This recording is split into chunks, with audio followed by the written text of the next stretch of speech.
I found out my son got married the same way strangers did.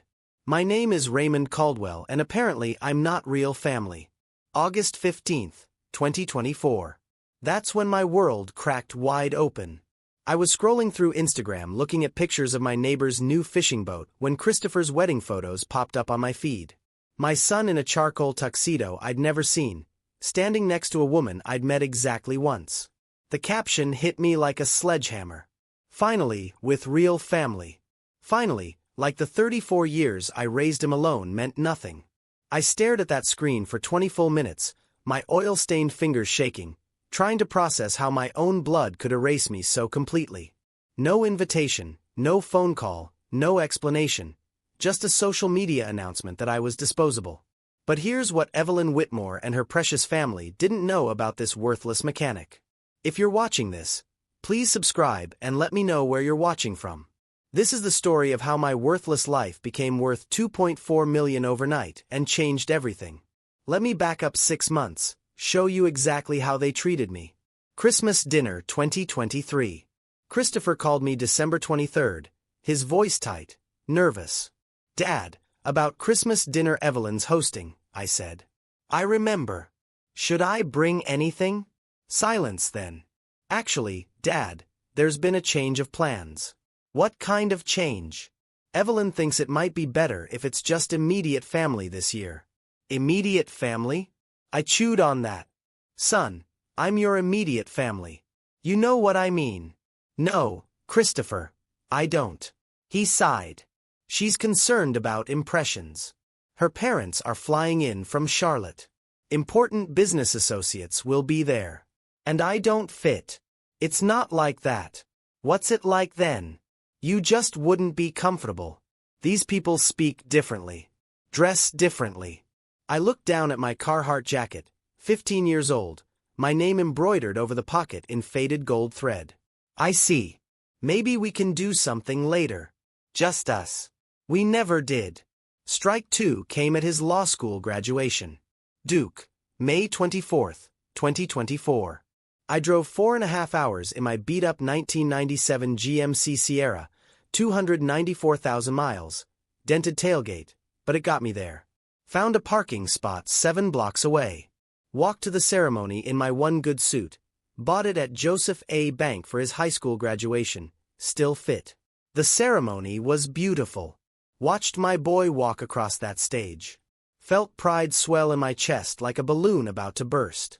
All those years of working 3 jobs, all those nights helping with homework at the kitchen table, all worth it for this moment. Afterward, I found him in the crowd. Families everywhere taking pictures, laughing, celebrating. "Christopher," I called out. He turned, saw me, his face went pale. "Dad, you came." "Of course I came. This is huge." Evelyn appeared beside him like smoke. Designer dress, pearls, smile sharp as a blade. "Raymond," she said. My name sounded dirty in her mouth. "Evelyn, congratulations on the graduation." She nodded, cool, distant. "We're heading to the university club for dinner," Christopher said. "Private celebration." "Sounds nice." "It's," Christopher glanced at Evelyn. "It's really just for." "I understand," I said. Saved him the words again. Evelyn's smile widened. "I'm sure you do." I hugged my son, felt him stiffen, whispered in his ear, "I'm proud of you." He pulled back, wouldn't meet my eyes. "Thanks for coming, Dad." I drove 4.5 hours home alone. That night I saw the pictures on Instagram. Christopher at the university club, surrounded by Evelyn's family, laughing, happy, free. The caption read, "Celebrating with the people who matter most." 2 strikes. I should have seen the third one coming. But you never expect your own child to completely erase you, to pretend you don't exist, to stand in front of God and family and promise his life to someone else without even telling you it was happening. The wedding photos showed everything I'd missed. The engagement party, the bachelor weekend in Aspen, the rehearsal dinner, months of celebration, hundreds of people, none of them me. I printed out that Instagram post, taped it to my refrigerator, stared at it every morning with my coffee, finally with real family. That's when I realized something important. I'd been playing by their rules, accepting their dismissals, swallowing their insults, hoping if I stayed quiet enough, small enough, maybe they'd let me exist in the margins of my son's life. But I was done being small. The real gut punch came 3 days later. Christopher's thank you call. Dad, I wanted to talk to you about something. I was in my garage under a Toyota Tacoma, Mrs. Henderson's truck, brake job, simple fix. Go ahead, son. The wedding was expensive, really expensive.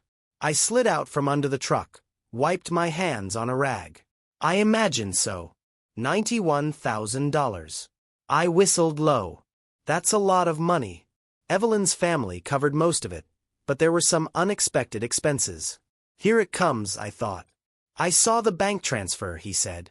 From your account, the $50,000. 6 months earlier Christopher had called in a panic. Emergency apartment deposit, first and last month's rent, security deposit, some story about needing to move quickly, good neighborhood, close to his firm. I'd wired $50,000 without hesitation, my entire emergency fund, money I'd saved for 20 years, planned to use for retirement, maybe a small lake house somewhere quiet.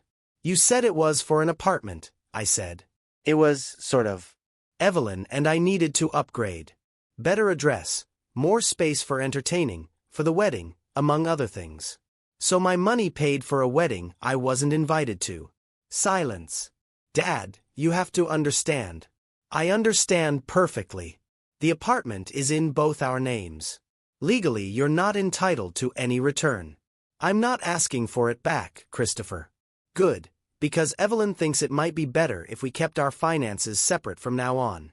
Clean boundaries. Clean boundaries like I was some kind of contamination. Separate how? No more emergency loans. No more financial help. We're adults now, married adults. We need to stand on our own. I laughed. Couldn't help it. Something funny. Just thinking about all those emergency loans. Your sophomore year, car trouble, $3,500. Junior year, study abroad program, $8,000. Senior year, bar exam prep course, $4,800. I paid you back some of it. Most of it. I did the math in my head. 18 years of emergencies, college tuition I covered when scholarships fell short, law school applications, interview trips, professional wardrobe, bar exam fees. You know what the total is, Christopher? All those loans, all that help. Dad, I don't think. $238,000. I kept receipts. Dead silence. I never asked for payback. Never charged interest. Never said no. Not once. That's what parents do. Is it? What do children do? I don't understand. They remember. They honor their parents. They don't erase them. Nobody erased you. Your wedding says different. The wedding was complicated. The wedding was paid for with my money. Money you took under false pretenses. False pretenses? You said apartment, not wedding. Same thing. Not the same thing at all. I could hear him breathing, thinking, calculating. What do you want from me, Dad? Good question. What did I want? I wanted my son back. I wanted respect. I wanted acknowledgement that 34 years of sacrifice meant something. I wanted finally with real family to include the man who made everything possible. But I wasn't going to beg. I want you to be happy, son.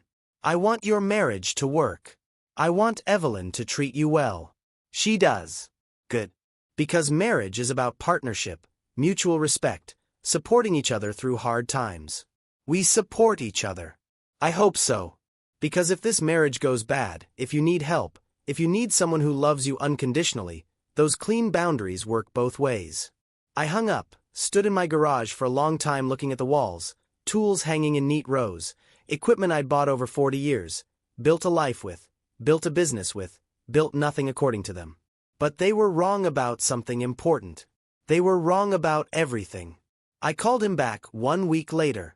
September 1st. Labor Day seemed appropriate. Christopher, it's Dad. Hi. His voice was cold, distant. We need to talk. I'm busy. This won't take long. Evelyn and I are having dinner with her parents. Perfect. Put me on speaker. Dad. Put me on speaker, Christopher.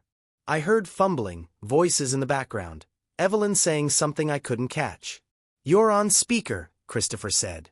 Good evening, everyone. Evelyn, Mr. and Mrs. Whitmore. Evelyn's voice sharp. Raymond, this really isn't a good time. I understand rich people have schedules. Excuse me. Nothing. Just wanted to share some news with the family. What news? Christopher asked. I've been thinking about your advice. Clean boundaries, financial independence, standing on your own. Good, Evelyn said. That's very mature. So I've made some decisions. What kind of decisions? Christopher's voice had changed, nervous. Well, first thing, I'm updating my will. Dead silence. Your inheritance. Christopher. All of it. The house, the business, the equipment, everything. Dad, you don't need to. I'm leaving it all to the Veterans Fund. Clean boundaries, right? That's. Christopher struggled for words. That's your choice. It is. Second thing. Your trust fund. More silence. What trust fund? Evelyn asked. I smiled. They didn't know. The one my father set up when Christopher was born. College fund, wedding fund, down payment on a house fund. How much? Evelyn's voice was suddenly very interested. Started with $55,000. Been growing for 29 years. Tax-free conservative investments. How much is it worth now? Christopher asked. About $360,000. I heard someone inhale sharply. Evelyn. But here's the thing. The trust has conditions. The beneficiary has to maintain family relationships, show respect for elders, honor the family name. What does that mean? Evelyn demanded. Means if my son treats me like garbage, he doesn't get the money. You can't do that, Evelyn said. Already did. Called the bank yesterday.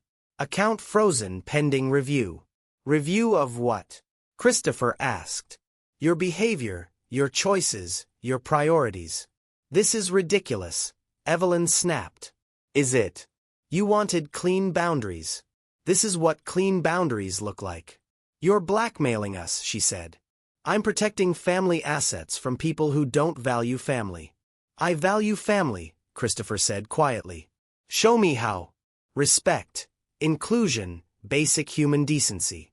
I've always respected you. Have you? Instagram caption says different. Long pause. That was Evelyn helped write that. Did she? Or did you mean every word? Dad, finally with real family. Your words, Christopher, not hers. I was excited. I didn't mean. You meant exactly what you said. I'm not real family. I'm something you escaped from. That's not true. Then prove it. How? Sunday dinner this week. Your apartment. Just us.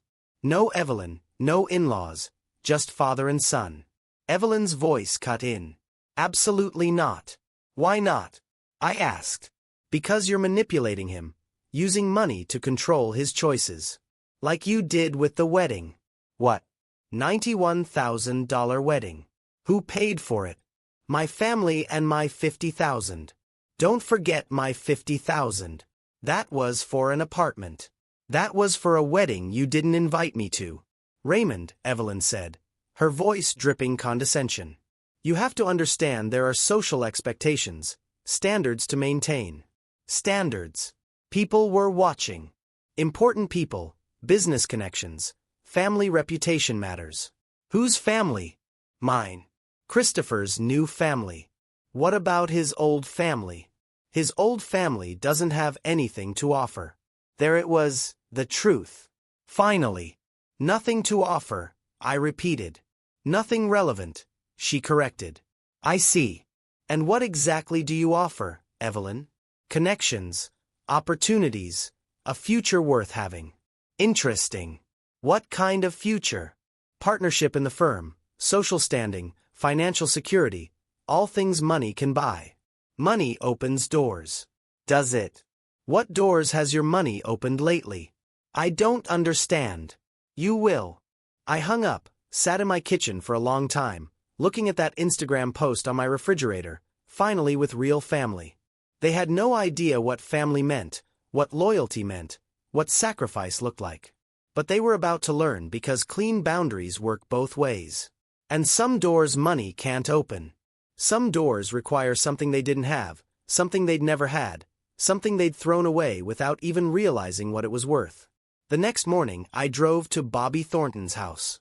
Bobby's been my best friend for 43 years. We went to high school together, worked construction together, both married the same year, both lost our wives too young.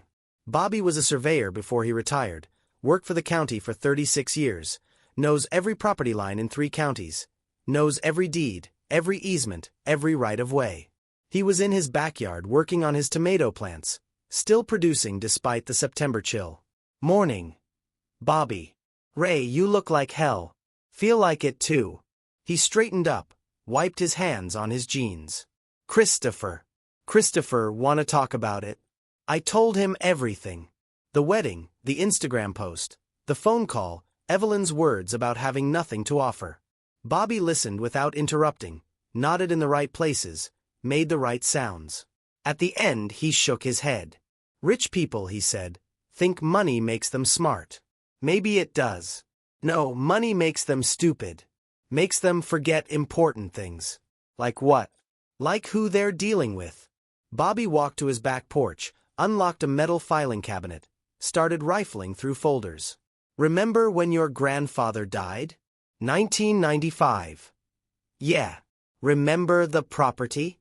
The 16 acres up by Mirror Lake? That's the one.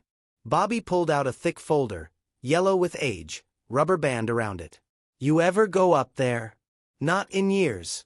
Nothing but trees and rocks. Trees and rocks, Bobby repeated. And what else? I thought about it. The old cabin probably falling down by now. What else? I don't know. Wildlife. Maybe some fishing. What else, Ray? I don't know what you're getting at. Bobby opened the folder, pulled out a map, spread it on his porch table. Look at this. I looked. Property survey from 1953. My grandfather's signature at the bottom. Legal description in old typewriter font. 16.2 acres, Bobby said. Irregular shape. Frontage on Mirror Lake. Deep water access. So, look at this. He pulled out another map. Newer, computer printed, dated 5 months ago. Development proposal submitted to the County Planning Commission. I studied the map. Saw my grandfather's property outlined in red. Saw larger parcels surrounding it. Saw architectural drawings, building layouts. What am I looking at? Whitmore Resort and Casino. $65 million project. My blood went cold. Whitmore. Evelyn's family business. Whitmore Development Corporation. I looked closer. The casino complex sprawled across several properties.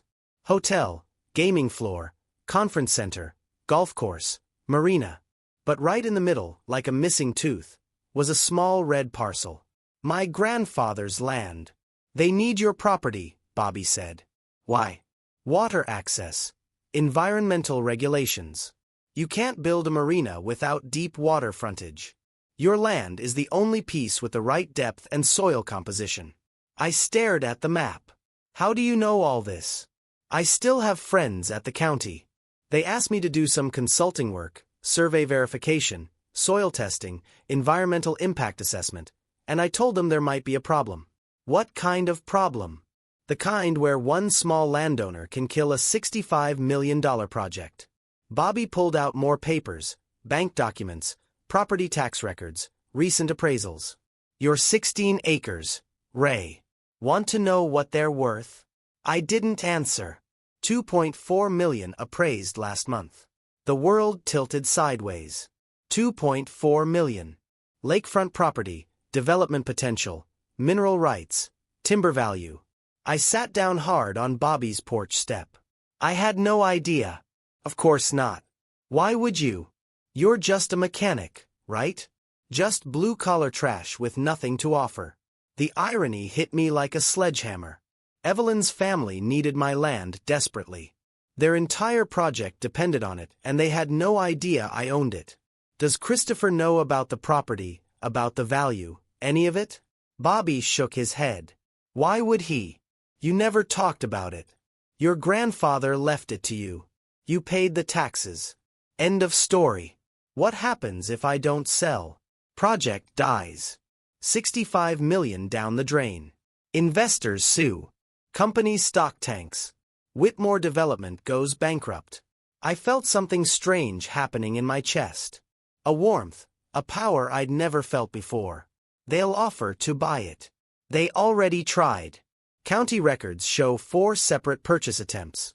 Different buyers, shell companies, lowball offers. How low? 110,000, 140, 180, 210,000 max for 2.4 million worth of land.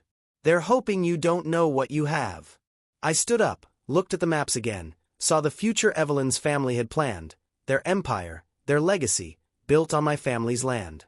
Bobby, yeah. You said they asked you to do consulting work, right? You said there might be a problem. That's right. What kind of problem did you tell them? Bobby grinned. The kind where the current landowner might not be interested in selling. What did they say? They said that wouldn't be a problem. Everyone has a price. Everyone can be convinced. Everyone. Everyone. I folded up the maps, put them back in the folder. Can I borrow these? Keep them. I made copies. I walked back to my truck, climbed in, sat there for a minute. 2.4 million. Nothing to offer. Clean boundaries. We'd see about that. September 15th. Christopher's law firm was hosting their annual partners' dinner. Big event. Clients invited. Networking opportunity. Christopher had mentioned it once months ago back when we still talked. I decided to attend. The firm occupied the top 4 floors of a downtown high-rise. Whitmore, Ellis and Associates. Evelyn's father was a senior partner. Old money, old connections, old prejudices. I parked 7 blocks away. Walked to the building in my good suit, same one from Duke graduation, shined my work boots, combed my hair. The lobby was full of expensive people, tailored suits, designer dresses, jewelry worth more than my annual income. They moved like they owned the world. Maybe they did. I took the elevator to the 42nd floor, stepped into a room full of crystal and marble, floor-to-ceiling windows showing the city lights, waiters carrying champagne on silver trays. Found Christopher near the bar. He was laughing at something an older man was saying. Evelyn beside him in a black dress that probably cost more than my truck. I walked over. Hello, son. Christopher's face went white. The laughter died. Dad, what are you doing here? Thought I'd see where you work. Meet your colleagues. Evelyn appeared at his elbow. Her smile was sharp enough to cut glass. Raymond, this is unexpected. Is it? Christopher's family. I'm family. Seemed natural. This is a private event, she said. Client appreciation dinner. I corrected. I saw the invitation online. You're not a client. Aren't I? Christopher's done plenty of work for me over the years. Legal advice, contract reviews, that counts. The older man Christopher had been talking to looked confused. I'm sorry, I don't think we've met. Raymond Caldwell, I said, extending my hand. Christopher's father. The man's handshake was firm, professional. Lawrence Whitmore, Evelyn's father, senior partner.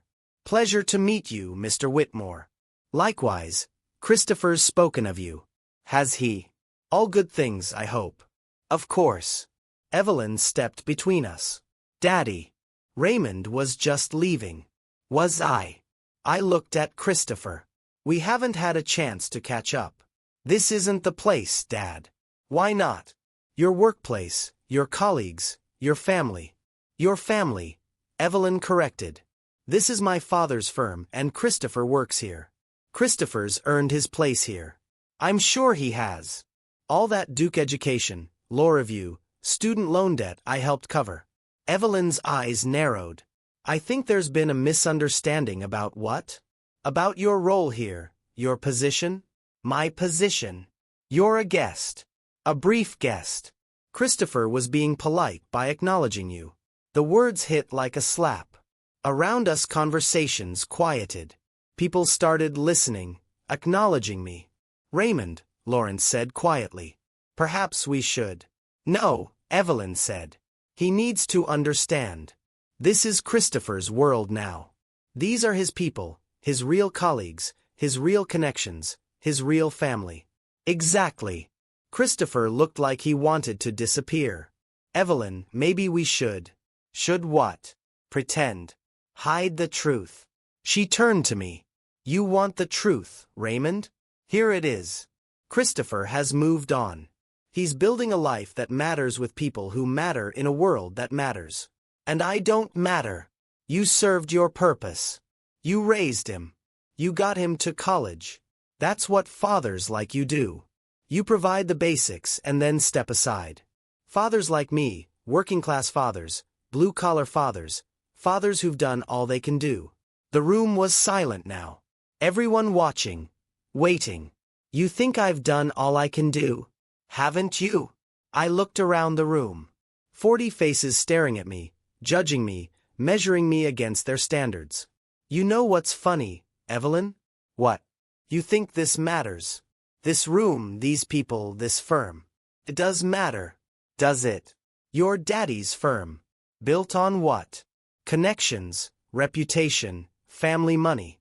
Built on excellence, on results, on land deals, development projects, real estate, law.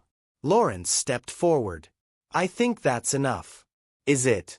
I'm just getting started. I pulled out my phone, opened the photo Bobby had sent me. The development proposal, Whitmore Resort and Casino. $65 million, I said loud enough for everyone to hear. That's a big project. Evelyn's face changed. What are you talking about? Your family's project up at Mirror Lake Resort and Casino. Very ambitious. How do you know about that? Hard to keep secrets in a small county. Lawrence moved closer. His face had gone pale. Raymond, I think you should. Should what? Leave like I left Christopher's wedding. Like I left his graduation dinner. Like I've left every important moment in his life because I don't fit. You don't fit, Evelyn said. Simple, brutal. Don't I? I showed the phone screen to Christopher, to Evelyn, to Lawrence. Recognize this map? Evelyn grabbed the phone, stared at the screen. Her face went from pale to gray. Where did you get this?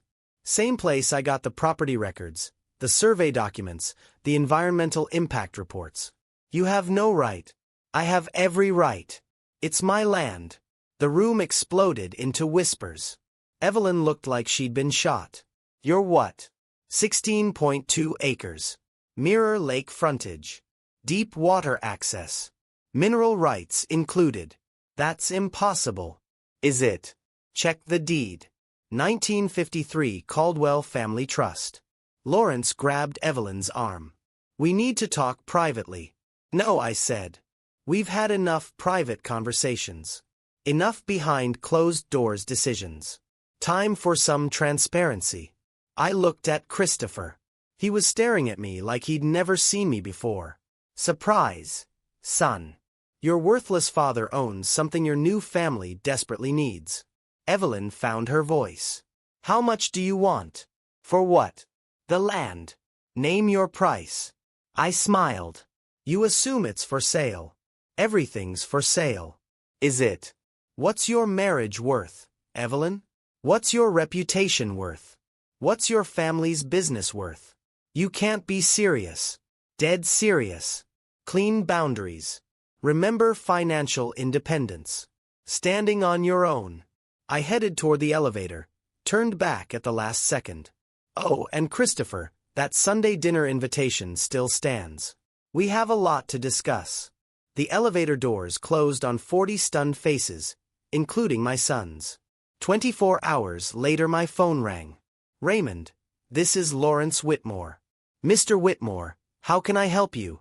I think we need to meet, discuss the situation. What situation? The property at Mirror Lake. Our development project.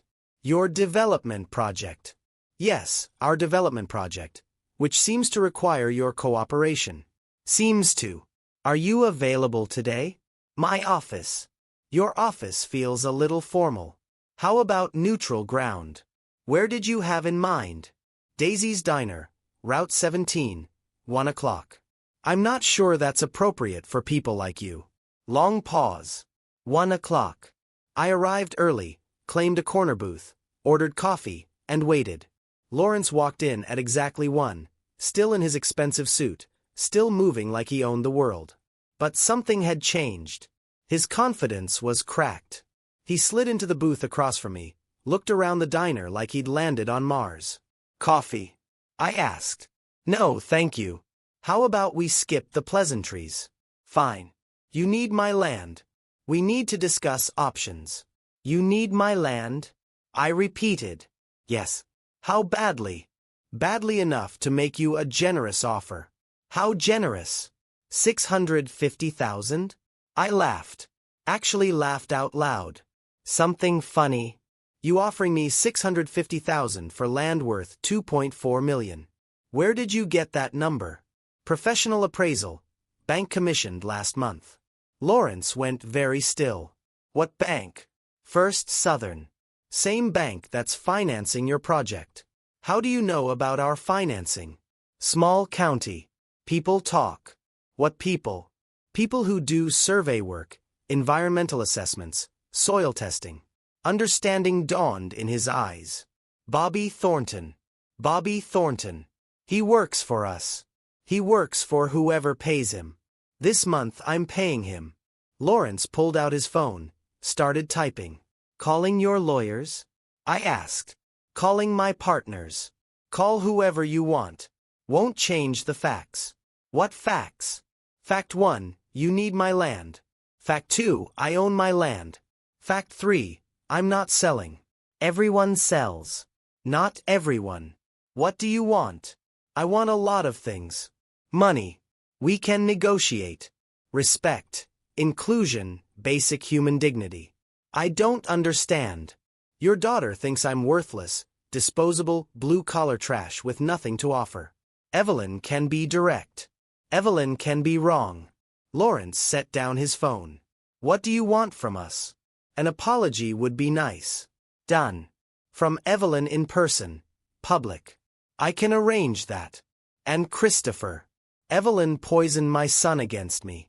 Convinced him I was an embarrassment, something to escape from. Christopher made his own choices. Did he or did you make them for him? What do you mean? Partnership track, fast promotion, marriage into the family, all conditional on cutting ties with his past. Lawrence said nothing. I want my son back. That's between you and Christopher. Is it? How much of his success depends on staying married to Evelyn? How much of his future depends on keeping your family happy? Christopher earned his position. Did he? Or did he marry into it? Both. At least he was honest. Here's what's going to happen, I said. I'm listening. You're going to call a family meeting tonight. Your house, Evelyn, Christopher, you, me. You're going to explain to your daughter that her behavior toward me stops today. You're going to explain that disrespecting Christopher's father means disrespecting Christopher, and disrespecting Christopher means losing Christopher. You can't dictate. I'm not dictating. I'm negotiating. What if we refuse? Then your $65 million project dies. Your investors sue. Your company goes bankrupt. Your family name becomes worthless. Lawrence stared at me for a long moment. You'd really destroy everything over hurt feelings. Not hurt feelings. Principles. What principles? Family loyalty. Respect for elders. Basic human decency. And if we agree, if we accommodate your demands, then we negotiate the land sale like civilized people at fair market value, at a price that reflects the land's true worth to your project, which is more than 650,000. How much more? Substantially more. Lawrence pulled out a pen, started doing calculations on a napkin. The project budget allows for land acquisition costs up to. Lawrence, he looked up. I don't care about your budget. I care about my family. What family? You just said Christopher chose us over you. Christopher's confused. He thinks success means forgetting where he came from. You and Evelyn encouraged that thinking. We encouraged him to reach his potential. His potential includes honoring his father, even if his father can't contribute to his success. Especially then. Lawrence folded the napkin, put away his pen. You're asking us to change how we do business. I'm asking you to change how you treat people. People like you. People, period. And if we don't, I stood up, left $5 on the table for the coffee. Then you find another lake. Lawrence grabbed my arm. Wait. I looked down at his hand on my sleeve, looked back at his face. The meeting, he said. Tonight. 8 o'clock. Your house. My house. Evelyn will be there. Evelyn will be there. And Christopher? I'll make sure Christopher's there. Good. I walked toward the door, stopped, turned back. Lawrence. Yes. Bring your checkbook. 8 o'clock. Whitmore Mansion. Old money neighborhood.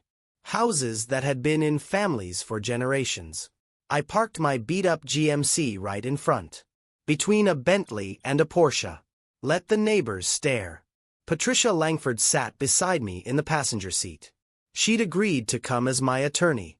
Pro bono work. She specialized in property rights and family law. 40 years experience. Sharp as a razor. You ready for this? She asked. Been ready my whole life. The front door opened before we could knock. Lawrence Whitmore, still in his business suit, looking like he'd aged 10 years since lunch. Raymond. Miss Langford. Lawrence, thanks for arranging this. He led us into a living room that belonged in a museum. Persian rugs, antique furniture, oil paintings worth more than my house. Evelyn sat on a leather sofa, designer dress, perfect makeup, but her hands were shaking. Christopher stood by the fireplace, nervous, avoiding eye contact. Please sit, Lawrence said. Patricia and I took chairs across from Evelyn. Lawrence sat beside his daughter. Christopher, I said. You going to stand there all night? I'm fine here. Sit with your family. I am with my family. Which family? Christopher looked at Evelyn, at Lawrence, at me. All of you, he said finally. Can't be all of us, son. Lines have been drawn. Evelyn spoke up. This is ridiculous. We're here to discuss a business transaction. Are we? I looked at Patricia. She opened her briefcase. Property deed, Patricia said, spreading papers on the coffee table. 16.2 acres, Mirror Lake frontage, held in trust by the Caldwell family since 1953. Lawrence leaned forward, studied the documents. Current fair market value, Patricia continued, $2.4 million appraised by First Southern Bank. Same bank financing your development project. We're prepared to offer, Evelyn started. Environmental impact study, Patricia interrupted, placing another document on the table. Required by state law before any development. Cost $50,000. Timeline 8 to 14 months. Evelyn's face went pale. 8 to 14 months minimum, assuming no complications. What complications? Lawrence asked. Wetland protection, wildlife habitats, water table analysis, soil contamination testing. The soil is fine, Evelyn said. Is it? Patricia smiled. Previous land use includes automotive repair, oil changes, parts washing, potential groundwater contamination. I watched Evelyn's face crumble. That's not. We did preliminary testing. Surface testing. Patricia corrected. Federal regulations require core samples 12 feet down every quarter acre. How long does that take? Christopher asked. First words he'd spoken directly to me. 10 to 12 months if everything's clean. And if it's not clean, Lawrence asked. Environmental remediation could take years, could cost millions. The room went dead silent. Of course, I said, there's another option. What option? Evelyn demanded. I could decline to sell. Keep the land in the family. Preserve it for future generations. You can't do that. Can I? It's my land. But our project. Your project assumed you could buy my land cheap. Bad assumption. Evelyn stood up, started pacing. This is extortion. No, Patricia said calmly. Extortion is threatening harm unless money is paid. Raymond owns valuable property. He has every right to keep it or sell it on his terms. What terms? Lawrence asked. Patricia pulled out another document. Purchase agreement subject to certain conditions. What conditions? First condition, I said. Public apology. Evelyn apologizes to me in person in front of witnesses for treating me like garbage.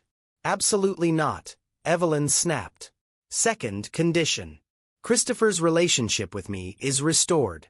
Full relationship. Father and son. No interference from in-laws. You can't force. Third condition. Fair market value for the land. $2.4 million. That's ridiculous, Evelyn said. Is it? What's ridiculous is offering $650,000 for $2.4 million worth of property. Lawrence was doing math in his head. The project budget. Fourth condition, I continued. Christopher keeps his job, his partnership track, his future at the firm, regardless of his relationship with his wife's family. Christopher looked up sharply. What does that mean? Means your job security doesn't depend on keeping Evelyn happy. Of course it doesn't, Lawrence said. Put it in writing. What? Employment contract, 5-year guarantee, partnership consideration based on merit, not marriage. Evelyn spun around. Daddy, you can't. Fifth condition, I said. Respect. Basic human dignity. I'm treated like family because I am family. This is insane, Evelyn said. Sanity is subjective, Patricia observed. Legal ownership is not. Lawrence stood up, walked to the window, stared out at the city lights. The board won't approve $2.4 million for land acquisition. Then reduce the project scope, I suggested. Build something smaller. Something smaller won't generate enough revenue to service the construction debt. Not my problem. Raymond. Lawrence turned around. Be reasonable. I am being reasonable. I'm offering to sell valuable property at fair market value with reasonable conditions. The conditions are about treating people with respect. Revolutionary concept. Evelyn sat back down hard. What if we agree to some of the conditions? Which conditions? The employment contract, job security for Christopher, and civil treatment going forward. Not civil treatment. Respectful treatment. Fine. Respectful treatment. What about the apology? Evelyn's jaw clenched. Private apology. Public apology. I'm not apologizing in public for. For what? For calling me worthless. For saying I have nothing to offer? For excluding me from my son's wedding? Christopher finally spoke. Evelyn, just apologize. Christopher. Apologize to my father. He deserves that much. Evelyn looked at her father, at her husband, at me. I'm sorry, she said, barely audible. For what? For treating you poorly. For treating me like I was worthless. For treating you like you were worthless. And for interfering with your relationship with Christopher. Thank you. Patricia was taking notes. That covers conditions 1, 2, and 4. What about condition 3? The money? Lawrence asked. $2.4 million. We can do $2 million. Fair market value is $2.4 million. $2.1 million. $2.3 million. Deal. Patricia started preparing contracts. Lawrence called his lawyers. Evelyn sat in stunned silence. Christopher walked over to where I was sitting. Dad. Yes, son. I'm sorry too. I know. I made mistakes. We all did. Can we try again? I stood up, hugged my son, felt him relax in my arms for the first time in years. We can try again. 3 weeks later the story hit the news. Local casino project delayed by property dispute. Whitmore Development pays premium for lakefront land. David versus Goliath. Mechanic holds up $65 million project. The financial press had a field day. Whitmore Corporation stock dropped 14% in 2 days. Investors started asking hard questions about due diligence and project management. Lawrence called me on a Thursday morning. Raymond, we need to talk about what? About damage control. What damage? Media coverage, investor confidence, stock price. Not my problem. The press is making this look like corporate incompetence. Is it? We followed standard acquisition procedures. You tried to lowball me. We made reasonable offers based on comparable sales. You made insulting offers based on bad assumptions. The board is asking questions. What kind of questions about project oversight, risk assessment, family involvement in business decisions?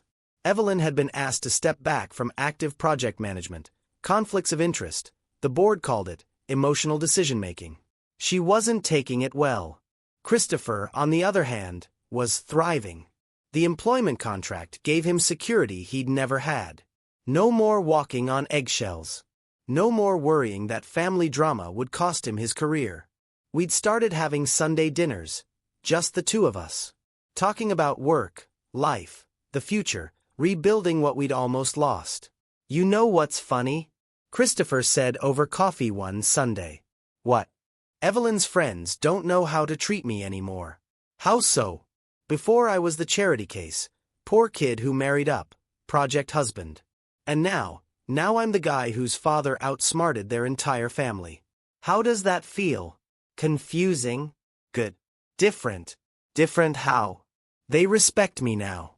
Not because of who I married, because of who I am. You're the same person you always were. Am I? I spent so long trying to become someone else. Someone worthy of their world. And now I'm wondering if their world is worthy of me. The property sale closed on October 18th. $2.3 million. Largest real estate transaction in county history. I kept $100,000 for myself. Put the rest in trust funds. One for Christopher, one for any future grandchildren, one for the Veterans Fund. The money changed things. Not in ways I expected. People treated me differently. Store clerks were more polite. The bank manager knew my name. Neighbors who'd ignored me for years suddenly wanted to chat. But the real change wasn't in how others saw me. It was in how I saw myself. For 34 years I'd measured my worth by other people's standards, Evelyn's standards, the Whitmore family standards, society's standards. Rich meant worthy. Poor meant worthless. Education meant smart. Manual labor meant stupid. I'd bought into their system, accepted their hierarchy, believed I belonged at the bottom because that's where they put me. The land deal taught me something important. Worth isn't determined by others. It's determined by you. Evelyn learned something too. The news coverage was brutal. Business journals called it the Whitmore miscalculation. Social media mocked the family for being outsmarted by a simple mechanic. Her friends started treating her differently, asking pointed questions about family business practices, wondering what other miscalculations might be coming. The casino project moved forward eventually.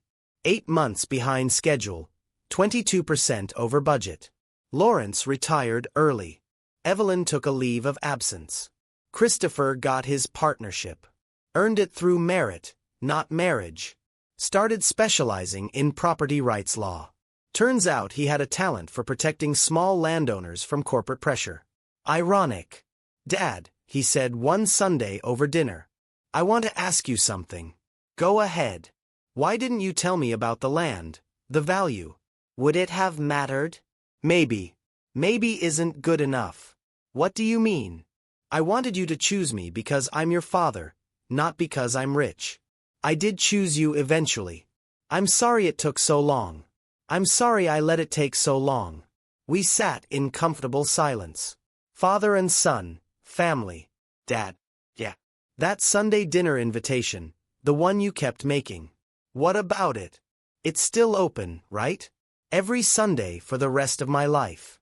Good, because I've got 34 years of catching up to do. Christmas dinner 2024. Evelyn set the table for 14. China pattern her grandmother brought from England. Silver candlesticks older than the Republic. Crystal glasses that caught the light like diamonds. I arrived exactly on time. Brought wine. Nothing fancy. Decent bottle from the local store. $32. Evelyn met me at the door, smile painted on. Perfect hostess performance. Raymond, thank you for coming. Thank you for inviting me. How are you? I'm well. You? Fine, just fine. We'd found our rhythm over the past few months. Polite, respectful, not warm, but not hostile. Professional courtesy between former enemies. Lawrence appeared behind her. Raymond, good to see you. Lawrence, beer if you have it. Of course. The other guests were exactly what I expected. Business associates, family, friends, people who mattered in their world. I didn't belong. Never would. But I wasn't trying to belong anymore. I was family. That was enough. Christopher found me by the fireplace.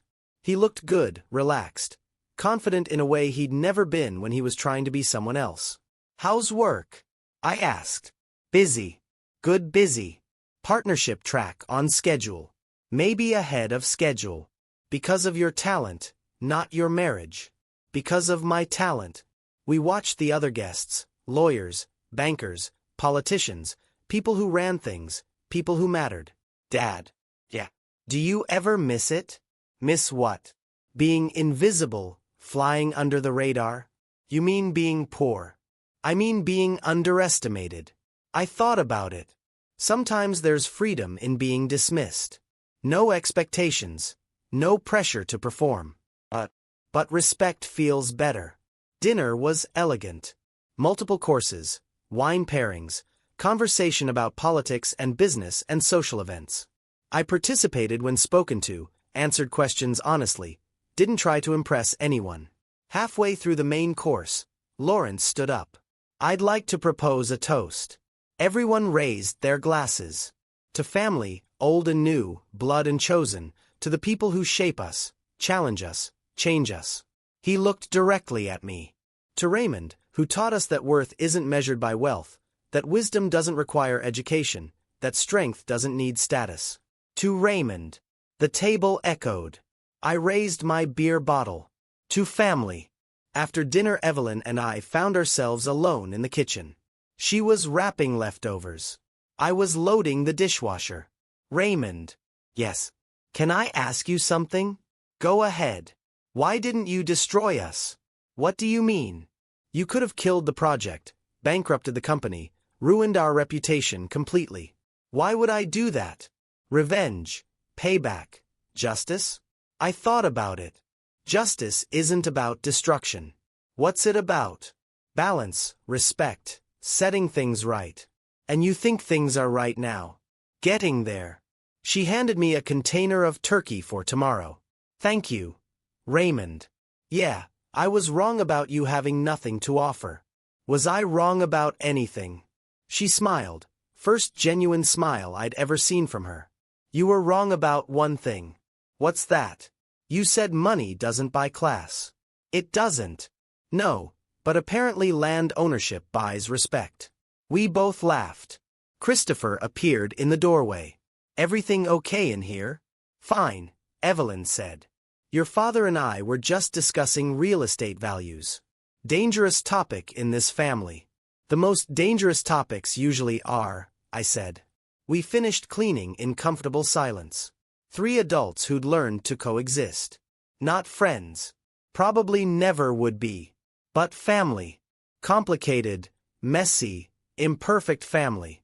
I drove home through quiet streets, Christmas lights in windows, families gathering, stories being written. Pulled into my driveway, sat in the truck for a minute, looked at my house. Small, simple, paid for. Enough. My phone buzzed. Text message from Christopher. Thanks for coming tonight. Sunday dinner next week. I texted back. Wouldn't miss it. Family doesn't require blood. Doesn't require money.